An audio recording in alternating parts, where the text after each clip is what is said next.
internal damage to the rest of the engine. It's a massive team effort. The Blue Angels have 115 maintenance workers, 12 of them women. 40 to 50 go on the road with the squadron. This cargo jet, known as Fat Albert, is the moving garage filled with spare parts, 6 pallets worth. We have everything on here, including office equipment. I mean, people need, I'm the guy, if you want a paper clip, I can get a paper clip if you need. We've got everything from O-rings and fasteners to fittings. If they need to repair a hydraulic line, the hydraulics guys need to repair a hydraulic line, we can do that right here on the road. There's respect, camaraderie, and trust. Captain George Dahm says his ground crew is his lifeline. A lot of people think the Blue Angels, they think of the 6 of us that are flying, but actually it's very much a team effort. Any one of them, their job is crucial in order to making sure that these 6 magnificent jets get airborne. Seconds before takeoff, it's the runway pit crew that does the one last check. You check the fuselage for missing bolts. You check to see if there's any leaks, make sure that the tires are good to go, make sure nothing goes down the intakes of the aircraft. A lot of trust, mutual trust. You know, I trust he's going to bring my airplane back, and he trusts that I give him a good airplane. As crews watch the seemingly death-defying maneuvers, it isn't nervousness they feel. I'm very proud, and I've seen this demonstration hundreds of times, and I have to tell you, when I see all 6 jets fly over, I get a lump in my throat. It's awesome. And the ground crew dismisses notions they don't get the fame and glory of the pilots. We do get some. We are the people that the public sees. They don't see the guys out in the flight decks, and they don't see the guys at the airfields all over the world. They see the Blue Angels, and we all do the same thing, and we all take a lot of pride in the fact that we represent their efforts. We'd like to thank Linda Lee and KRON Channel 4 in San Francisco for providing us with that story. In the nation's capital, veterans gathered recently at the Navy Memorial and the Marine Corps War Memorial to celebrate Veterans Day. Corporal David Anarino had the opportunity to talk with some former sailors and Marines and brings us a story. This past Veterans Day, wreaths were laid at war memorials around the world, like at the Marine Memorial and Navy Memorial in Washington, D.C. But for those who served, the day was more than just a holiday or a day to be patriotic. It was a day to remember. I think more than anything else, it reminds me of the fact that I had an opportunity to assume my responsibility to serve my country. During World War II, the Korean War, Vietnam, they served because they wanted to fight for their country and their families back home. From what I'd read and everything and what I'd heard, I figured the Marine Corps is right in the middle of it, and that's where I wanted to be. So I joined the Marine Corps, and sure enough, I got in the middle of it. And many who were in the middle showed bravery that took an unbelievable amount of will and strength, even if it meant calling in artillery on their own position. The presence of mind to stand there calmly, knowing that what you're about to face is the end of everything, and the rest of the night is still in front of you, and this isn't over. You would stand there and do it. Yeah, you would, because you're trained to, and you're that good. While some vets have vivid memories of battle, others recall their pride and sense of duty. Sometimes it's difficult to be proud when you're just doing what you're supposed to do. And even after all these years, their dedication still remains as strong. Well, if they'd take me king and all, I'd probably go in. Out of all the memories, out of all the memorials and the words inscribed upon them, there are only 2 little words that mean a whole lot to a veteran. Thank you. Corporal David Anarino, Navy Marine Corps News. Very moving story. Yes, it was. We should all be very thankful for the sacrifices veterans have made for our country. Now stay right here, because coming up next, Cyber Sarah will show you how you can keep up with your shipmates in the Arabian Gulf using the power of the World Wide Web. We'll be right back. Hi, I'm Sergeant Buffington, a flight line mechanic on the V-22, and you're watching Navy Marine Corps News.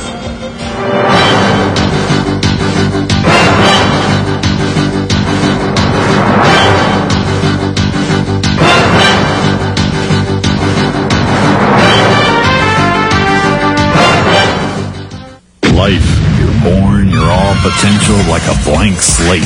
Fill it any way you want. You're like a lump of clay that can be molded into anything. Fill up your life. Just keep drugs out, huh? It's a life or drugs situation.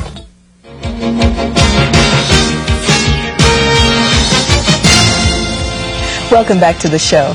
Completing enlisted warfare pin qualifications is mandatory for all sailors E5 and above serving at sea. Sailors have 18 months to complete the program, which is a requirement for advancement to E6 and E7. Submarine sailors have been on the fast track in warfare qualifications, as they must generally qualify in under 1 year. Chief Petty Officer Dino Buchanan of our Pearl Harbor detachment went aboard the fast attack submarine USS Pasadena and has more on the Silver Dolphin qualification process. For submarine sailors, the process of earning their enlisted warfare starts the day they step on board. This isn't just a long-term goal for these sailors. They're assigned to a fast-paced schedule that motivates them to get qualified as soon as possible. We set them out so that from day 1 to 10 months from there, they have to make so many points each week in order to be qualified in 10 months. We believe in being aggressive in the pursuit of qualifications in terms of not only what we require, but also in terms of helping the individuals with their qualifications. Submarine warfare qualifications require hours of study plus hands-on training in more than 25 different areas aboard the boat, including sonar and weapon fire control. This creates sailors with both book and practical knowledge of equipment on board. They come out here, they get a qual card, they got to go in, they got to get signatures, it teaches them how to deal with people, teaches them how to deal with senior people. They take up the ship's maintenance manuals, they have to read them. Earning dolphins isn't easy, which makes sailors like the ones on board Pasadena very proud of their pins.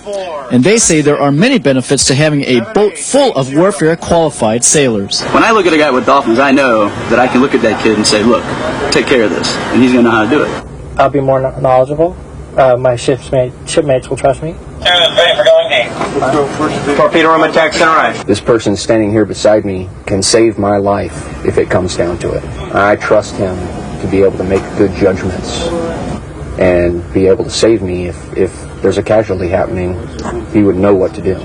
Chief Petty Officer Dino Buchanan, Navy Marine Corps News.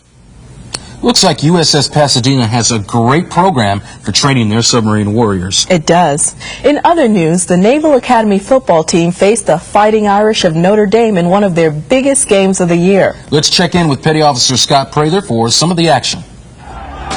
In one of college football's most traditional matchups, Navy and Notre Dame squared off in the first college game ever played at Jack Kent Cooke Stadium, home of the Washington Redskins. Navy knew taking on the 13th ranked Irish would be tough, but the midshipmen came out fired up in front of the first sellout crowd at the Big Jack. In first quarter action, defense dominated the game early, with the score remaining locked at 0. And then Notre Dame's offense woke up and took control. Late in the first quarter, Notre Dame drew first blood. Fullback Jamie Spencer ran right up the gut for a 4-yard touchdown, leaving the midshipmen hoping that's the last they'd see of him. Too bad it wouldn't be. With Notre Dame's huge offensive line leading the way, the tone was set for the rest of the game. Notre Dame would end up with 30 points and hand the midshipmen their first shutout of the season. Notre Dame was just a great team. I thought that we played tough the whole game. I think that's probably the major high point. And we stuck with them, even though, as you said, the scoreboard didn't. I don't think reflects how tough we did play.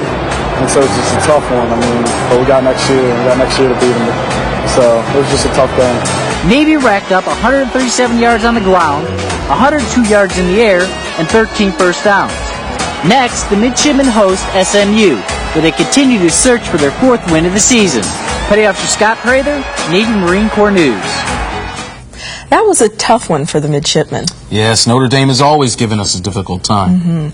Well, sticking with football for a moment, USS John C. Stennis, San Diego's newly home-ported carrier, recently got a visit from diplomats of the gridiron when 3 San Diego Charger football players came aboard.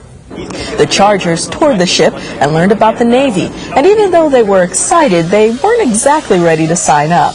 It's a great place to visit, but I don't know if I'm ready for the Navy. But like I said, I'm just very happy that I've had the opportunity to come out here and meet a lot of great people. Stennis sailors were equally happy to meet the Chargers and had nothing but praise for the players who came aboard.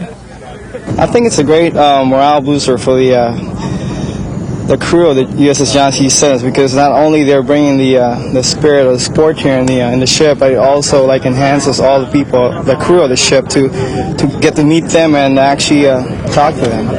I think it was a very civic-minded thing for them to do, to take time out of their day to come down here and visit with us and even have lunch with the crew. And I really appreciate them stopping by.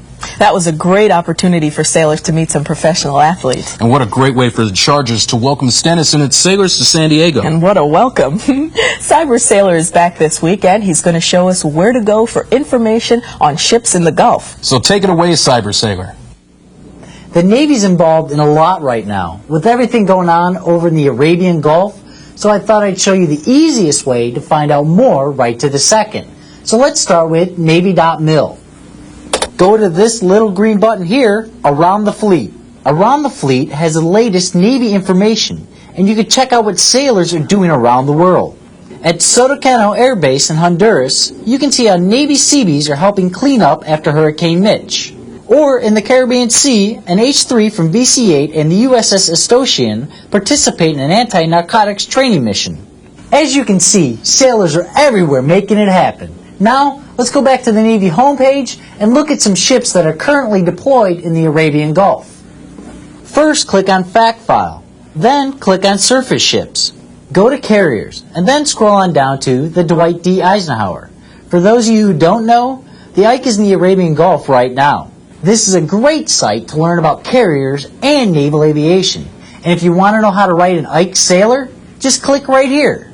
If you don't know anybody aboard the Ike, but you want to thank them for doing a great job, just address it to any sailor.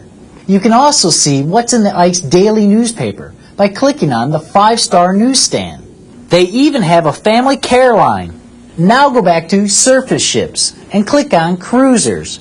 Here, check out the guided missile cruiser Cape St. George. They're also in the Gulf. Now go to the cruiser USS Anzio. Take a look at the command's mission page or see Anzio's history. Back up at Surface Ships, we'll visit another Gulf deployer, USS Essex. Essex is an amphibious assault ship. Check out their photo gallery. It takes time to download, but it's worth the wait. Go back to Surface Ships and then to Frigates. Click on the USS Carr. For a small ship, this page rocks. Definitely worth surfing. Click on Facts and Figures, and you can find out when the ship was commissioned and learn about the ship's namesake. I know that was a quick tour of ships in the Gulf, so get to Navy.mil and check it out for yourself. Well, that's it for this week. If you have any other cool Navy or Marine Corps sites you want to share with the fleet, send me an email, cybersailor@mediacin.navy.mil. Petty Officer Scott Prather, Navy Marine Corps News. Those sites looked outstanding, so stay tuned to Navy.mil for more up-to-date info on the naval forces that are in the Gulf. Well, that's the show for this week. As always, we'd like to hear your thoughts and ideas about Navy Marine Corps news, so call our feedback line or send us an email. The email address as well as the phone number and mailing address will be back again in a minute. Hey, before we go, BZ to Electrician's Mate 3rd Class Robert Oler. He was selected as USS Wasp Petty Officer of the Month. And USS Wasp Sailor of the Month is Aviation Ordnanceman Bobby Bazal. Congratulations to both of these outstanding sailors. A big hello and thanks for watching to our viewers in Taunton, Massachusetts, who watch us every week on Taunton Municipal Cable Network, Channel 32. And we'd also like to say hi and thanks for watching to sailors aboard USS Haler and USS Paul Hamilton on guard in the Arabian Gulf. Stay safe out there. We leave you now with an exciting look at naval aviation. So, until next week. See ya. Bye-bye.